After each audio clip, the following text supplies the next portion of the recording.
সুধী দর্শক মণ্ডলী, আজকে আপনাদের ব্রাহ্মণবাড়িয়ার ঐতিহ্যবাহী একটি রাস্তা আপনাদের জন্য দেখাবো।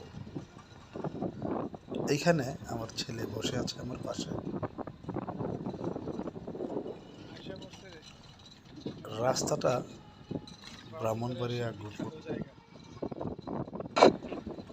গোকর্ণঘাট নামে পরিচিত। দেখবেন আমার ছেলের নাকে ধরে রাখছে, আমিও ধরে নিলাম। এখনই শুরু হবে সেই আশ্চর্য রকম সৌন্দর্যের অবলীলার এক রাস্তা। এইখানে ব্রাহ্মণবাড়িয়া শহরের যত ময়লা আছে এই জায়গাটাতেই ফেলা হয় এবং আশেপাশের বাউন্ডারির পরিবেশ থেকে শুরু করে সৌন্দর্য ঠিকই আছে, কিন্তু পরিবর্তনের কোনো সুযোগ নাই। ধন্যবাদ আমার এই ভিডিওটা দেখার জন্য। সাবস্ক্রাইব করে যাবেন। আসসালামু আলাইকুম।